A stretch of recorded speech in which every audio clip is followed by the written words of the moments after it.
आपल्या राज्यामध्ये खरीप हंगामाचं जे सरासरी क्षेत्र आहे तर ते 144 लाख हेक्टर क्षेत्र आहे आणि आज अखेर 141 लाख हेक्टर क्षेत्रावरती पेरण्यात आलेले आहेत. जवळपास 98% क्षेत्रावरती पेरण्यात आलेले आहेत. जे एकूण आपलं क्षेत्र आहे सरासरीचं क्षेत्र ते 144 लाख हेक्टर आहे. त्याच्यामध्ये प्रमुख पिकं म्हणजे सोयाबीन आहे. सोयाबीनचं जे सरासरी क्षेत्र 47 लाख हेक्टर आहे आणि सोयाबीनची पेरणी ती 49 लाख हेक्टरवरती झालेली आहे. कापूस पिकाखालचं जे सरासरी क्षेत्र आहे तर ते 42 लाख हेक्टर आहे आणि पेरणी ही 38 लाख हेक्टर क्षेत्रावरती झालेली. तिसरं मुख्य पीक जे आहे तर ते भात आहे.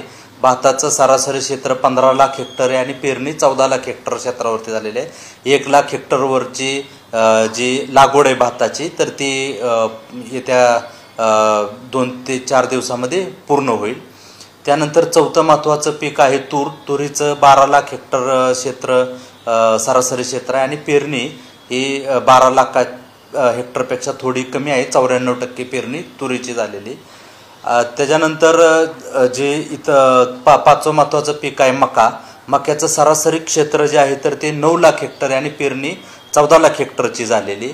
तर आपण जर खरीप हंगामामध्ये बघितलं तर जी सरासरी क्षेत्र आहे प्रत्येक पिकाचं सरासरी क्षेत्र असतं. सरासरी क्षेत्र म्हणजे मागच्या 5 वर्षामध्ये त्या पिकाची एकूण झालेली पेरणी हे सरासरी क्षेत्र असतं आणि त्या सरासरी क्षेत्राशी आपण चालू वर्षी झालेल्या पेरणीची त्याच्याशी आपण तुलना करत असतो. तर जे सरासरी क्षेत्रापेक्षा जास्त पेरणी झालेल्या क्षेत्रामध्ये सोयाबीन आहे, मका आहे आणि मूग ही 3 पिकं जी आहेत तर ह्या उडीद तर ह्या 3 पिकांची पेरणी सरासरीपेक्षा जास्त झालेली आहे. सोयाबीन, मका आणि उडीद. आणि इतर जी पिकं आहेत तर त्या पिकांची सरासरी क्षेत्रापेक्षा कमी पेरणी झालेली आहे. जर आपण बघितलं खरीप हंगामाच्या मध्ये जी पिकं घेतली जातात त्याच्यामध्ये ज्वारी असेल, बाजरी असेल, त्याचबरोबर मूग असेल, भुईमूग आहे. तर या पिकांचं क्षेत्र हे प्रत्येक वर्षी कमी कमी होत चाललेलं आहे. परंतु सोयाबीन, मका या पिकांखालचं क्षेत्र हे वाढत चाललेले. शेतकऱ्यांचा कल हा मका आणि सोयाबीन पिकाकडं जास्त आहे. मक्याचं जर आपण क्षेत्र बघितलं तर आज राज्यामध्ये जेवढं ऊस पिकाखाली क्षेत्र आहे तेवढंच क्षेत्र हे मका पिकाखाली वाढत चाललेलं आहे. कारण मका पिकाचा वापर हा मुरघास साठी केला जातो. जनावरांना चारा होतो. शेतकरी त्या चाऱ्याची कुट्टी करून मुरघास तयार करून ठेवतात आणि डायरेक्ट चारा म्हणून सुद्धा वापर होतो. त्याचबरोबर धान्यासाठी मक्याचं उत्पादन घेतलं जातं आणि काही प्रमाणामध्ये मका हा इथेनॉलसाठी सुद्धा वापरला जातो. त्याच्यामुळं 9 लाख हेक्टर जे आपलं सरासरी मक्याचं क्षेत्र होतं ते आता राज्यात ते जवळपास 14.5 लाख हेक्टरपर्यंत गेलेले आणि दिवसेंदिवस मका पिकाखालच्या क्षेत्रात वाढसुद्धा मोठ्या प्रमाणात होत चाललेली. त्याच्यानंतर ज्वारी, बाजरी आहे, मूग आहे ह्या पिकांखालचं क्षेत्र हे दिवसेंदिवस कमी होत चाललेले. कारण त्याच्यामध्ये अनेक कारणं आहेत की इतर जे मका जर आपण बघितलं तर प्रति हेक्टरी उत्पादकता मक्याची ही 38 क्विंटलपर्यंत आहे. परंतु जर ज्वारीची उत्पादकता बघितलं तर ती हेक्टरी साधारणतः 10 ते 12 क्विंटलपर्यंत आहे. बाजरीची उत्पादकता 3 ते 4 क्विंटलपर्यंत आहे. मक्यामध्ये उत्पादन जास्त येतं आणि रेट चांगला बाजारभाव मिळतो. त्याच्यामुळे शेतकऱ्यांचा कल हा मका पिकाकडे आहे. सोयाबीनचं सुद्धा त्याच पद्धतीने उत्पादकता चांगली आहे, रेट चांगला मिळतो. सध्या पाऊस थांबलाय. आता खरीप हंगामाच्या पिकावर त्याचा परिणाम होतोय का? सरासरी पावसाची स्थिती काय आहे आणि शेतकऱ्यांनी काय काळजी घ्यावी? चालू वर्षी आपल्या राज्यामध्ये मे महिन्यामध्ये खूप पाऊस पडला. मे महिन्यामध्ये सरासरी मे महिन्याची जी राज्याची सरासरी आहे ती 17 मिलीमीटर आहे आणि राज्यात पाऊस मात्र 185 मिलीमीटर पडला. खूप पाऊस मे महिन्यामध्ये पडला. बऱ्याच ठिकाणी ओढे, नाले त्याला वाहिले, पाणी आलं, विहिरींच्या पाण्याची पातळीमध्ये वाढ झाली. त्याच्यानंतर पेरणीच्या वेळी पाऊस पडला. परंतु पेरणी झाल्यानंतर जो पाऊस पिकाच्या वाढीच्या अवस्थेच्या वेळी पाऊस होणं आवश्यक होतं त्या तुलनेमध्ये जर बघितलं तर जून जुलैमध्ये पाऊस सरासरी जो पाऊस पडतो तितका पाऊस पडला नाही. आणि ऑगस्टमध्ये जे आता हे ऑगस्ट महिन्यातले आज 13 दिवस झालेत या 13 दिवसांमध्ये सुद्धा जो पाऊस पडायला पाहिजे सरासरी इतका तो पाऊस पडलेला नाही. जून जुलै या महिन्याची जेवढी सरासरी होती त्या सरासरीच्या 92% पाऊस झाला, म्हणजे 8% पाऊस कमी झाला.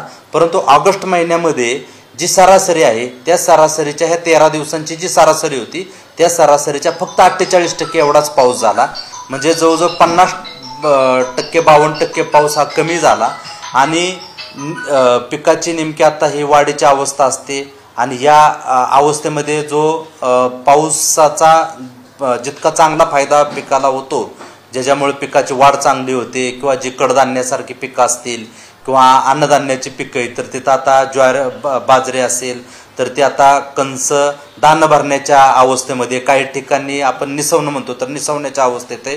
त्याचबरोबर सोयाबीन असेल, उडीद असेल, तर ह्या ठिकाणी तिथं आता शेंगा लागण्याच्या अवस्थेमध्ये आहे. तर ह्या टप्प्यामध्ये पावसाची खूप चांगली गरज असते, कारण आपण जे पाटपाणी देतो तर त्यापेक्षा पावसाचा परिणाम हा खूप चांगला पिकावरती होत असतो. आणि नेमका या अवस्थेमध्ये आता पावसानं मध्ये आता ही ओढ दिली आणि ती ओढ दिल्यामुळे त्याचा पिकाच्या वाढीवरती थोडा परिणाम होणार आहे. अशा परिस्थितीमध्ये शेतकऱ्यांनी ही जी पिकं आहेत खरीप हंगामातली, तर त्या पिकांसाठी संरक्षित पाणी दिलं पाहिजे, हलकं पाणी दिलं पाहिजे. पिकाला जास्त पाण्याची फार गरज नसते खरीप हंगामामध्ये, परंतु त्यामुळं हलकं पाणी दिलं पाहिजे. कारण जास्त जर पाणी दिलं तर आणि पाऊस झाला तर परत तिथं उलटा इफेक्ट हा पिकावरती होत असतो. कारण येत्या 15 तारखेपर्यंत तरी कोकण आणि विदर्भ वगळता इतर ठिकाणी पाऊस हा एकदम तुरळक स्वरूपाचा असणार आहे. त्यामुळं शेतकऱ्यांनी पिकाला हलकं पाणी द्यावं. ज्या ठिकाणी ड्रिप इरिगेशन असेल तिथं ड्रिपनं पाणी द्यावं. ज्या ठिकाणी तुषार सिंचन म्हणजे स्प्रिंकलर इरिगेशनची सोय असेल त्या ठिकाणी स्प्रिंकलरनं इरिगेशन द्यावं आणि संरक्षित पाणी देऊन या पिकाचा संरक्षण करावं अशी मी सर्व शेतकरी बांधवांना विनंती करतो. म्हणजे समजा त्यात प्रचार प्रसिद्धी असेल तर आतापर्यंत किती पीक विमा वाटप झाले, किती शेतकऱ्यांचं पेंडिंग आहे आणि कसा लाभ घेतला राज्यात? खरीप हंगाम 2023 पासून आपण प्रधानमंत्री पीक विमा योजना ही राबवत होतो आणि त्याच्यामध्ये आपण शेतकऱ्यांकडून फक्त ₹1 विमा हप्ता घेत होतो. खरीप हंगाम 23-24 आणि खरीप हंगाम 24-25 म्हणजे संपूर्ण वर्ष, 2 वर्ष 23-24, 24-25.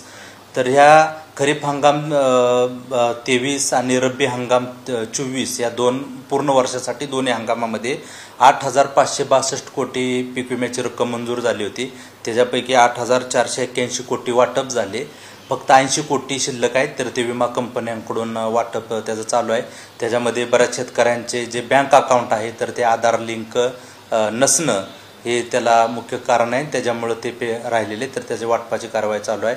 खरीप हंगाम 24 आणि रब्बी हंगाम 25 हे जे 2 हंगाम आहेत म्हणजे पूर्ण या वर्षासाठी खरीप म्हणजे मागच्या 2024-25 या संपूर्ण वर्षासाठी 4,517 कोटी विमा मंजूर झाला. त्याच्यापैकी 3,595 कोटीचं वाटप झालं आणि 921 कोटी रुपये हे हे शिल्लक होते. त्याच्यामधले परवा दिवशीच माननीय केंद्रीय कृषी मंत्री यांच्या हस्ते जे सिंगल क्लिक प्रोग्राम झाला होता त्याच्यामध्ये 921 कोटी जे शेतकऱ्यांना वाटप करायचे होते त्याच्यामधले 530 कोटींचं वाटप शेतकऱ्यांना करण्यात आलेलं आहे. आणि उर्वरित जी रक्कम आहे तर त्या रक्कम वाटपाची कार्यवाही विमा कंपन्यांकडून सुरू आहे.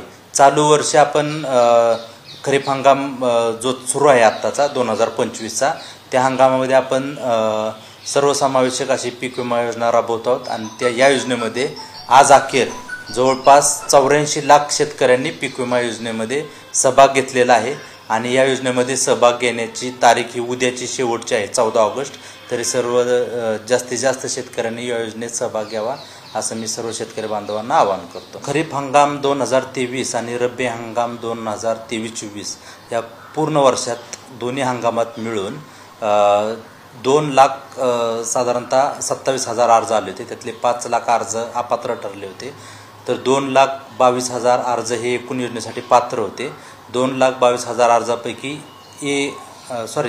परत घ्या रिपीट परत कट करा.